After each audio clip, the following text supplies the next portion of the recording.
In order to boost the consumption, upgrade the consumption, and meet the needs of people's livelihood, they have played a key role. In 2020, the online physical sales has been reached 9.8 trillion yuan, increased by 48%, accounting for 1/4 of the total consumption goods. And the cross-border consumption of the e-commerce also increased to 20%. In order to boost an internal mechanism, MOFCOM will work with relevant departments to do the following work. First, we will build a network to drive the consumption, and also we will focus on building certain major cities to upgrade the shopping streets and cultivate a number of business centers. Also, we will focus on the daily needs of the consumers, and also we will build a convenience circle for all of these residents. We will also improve the facilities to upgrade the convenience stores, the wet markets, breakfast restaurants, and a number of convenience shops for the citizens. Second, we will improve the infrastructure to boost the business circulation. We will decentralize some of the enterprises and to improve the business centers in rural areas, and also we will extend the scope for the e-commerce in the rural areas. And also we will build a logistics network that cover the logistics deliveries in the counties, villages, and the cities. Also, we will strengthen the weak links in the cold chain logistics in the rural areas. We will also build more vegetables and the wet markets in the villages. Third, we will continue to build new models to promote the development of the physical stores. And also we will encourage different sectors to work together to build smart restaurants and also the smart shops, so as to integrate the online and offline shopping activities. We will also encourage the local regions to act in accordance to their local realities, and also to help them to boost a green economic zone. We encourage them to recycle some of the local resources. And fourth, we will also foster a safe environment for consumption. We will also come up with more regulations and standards to build up the credit system. We will also have a specific month to promote all of those regulations. We will also strengthen our inspection and supervision, making sure that these sectors can be developed in a sustainable way. As you mentioned, the 14th five-year plan about the development of the e-commerce, we have already distributed questionnaires to the public. We also hear some of the feedback from the local experts. And right now, we are continuing to formulate this e-commerce handbook. And this handbook will come out in later this year. Thank you very much. Next question, please. With Phoenix TV, we noticed that one of the representatives from the US said that in short term, US will not cancel some of the tariffs, but they're open for discussion with China for trade. So I would like to understand whether there is any consultation between the China and the US side. China always opposes unilateralism to impose tariffs on China. This will not be conducive to China, to US, and the world at large. China and US are the two major economies in the world.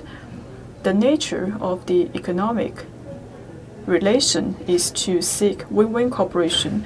The two sides should treat each other with equality and mutual respect. We should resolve all of the common concerns with consultation and dialogue. Thank you.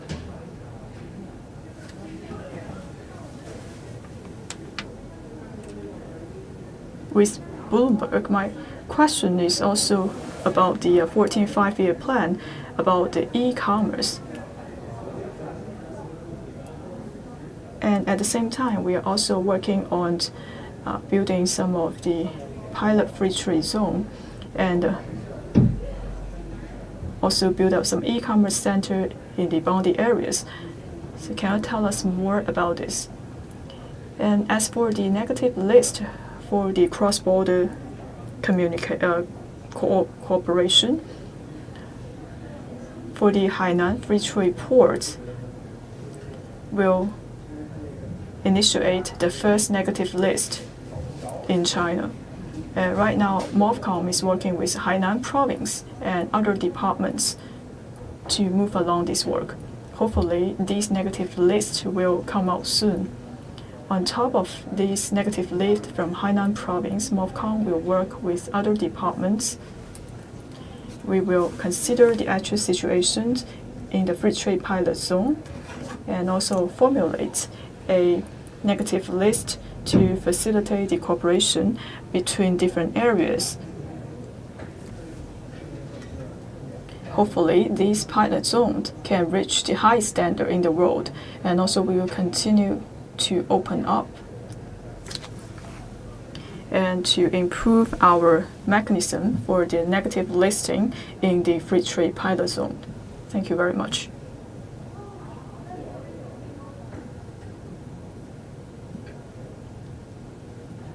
With Reuters.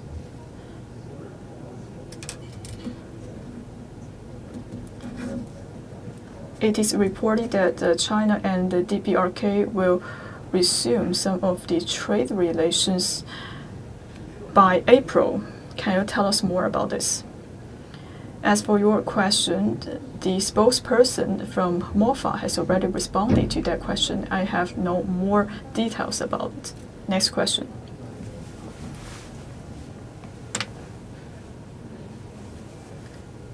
With Shanghai Securities.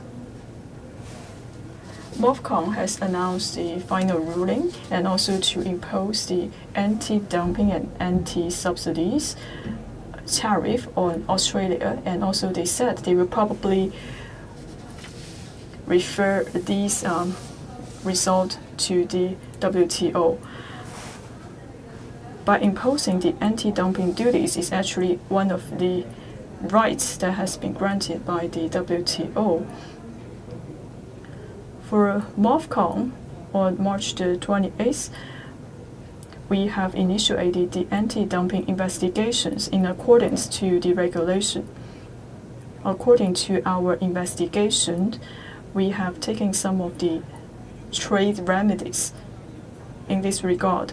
According to our investigation, there is dumping from the Australia companies. It also caused substantive impact to the Chinese companies. By taking the anti-dumping duties, it actually in line with the WTO rules and also the Chinese regulations. Next question. With Cover News, recently, MOFCOM has coming out with a suggestion to solicit the opinions on the export of the second-hand vehicles. So will this bring any positive influence to the trade in China? By exporting the second-hand vehicle, it will help to boost the dual circulation in China. Since 2019, MOFCOM has worked with the Customs Bureau and also the Public Security Department and started the export for the second-hand vehicles.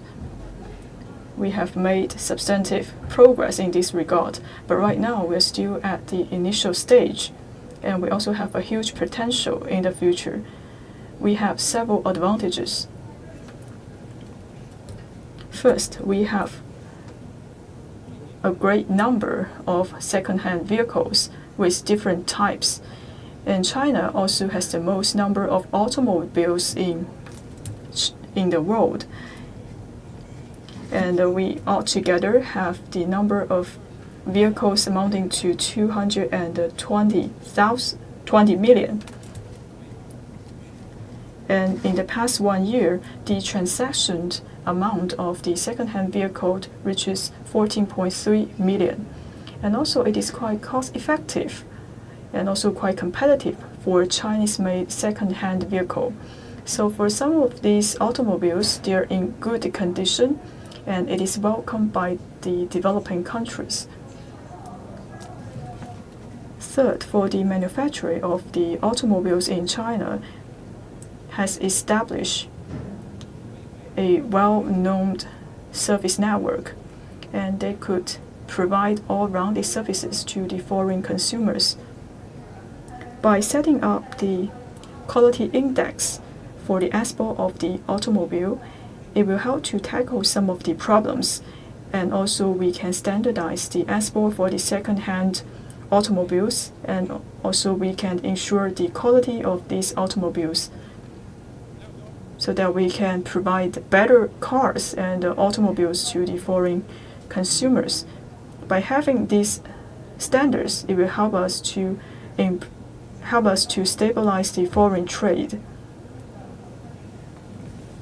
And also it will help to export more automobiles to the other countries and improve the competitiveness of all of these automobiles and boost the high quality development. Thank you.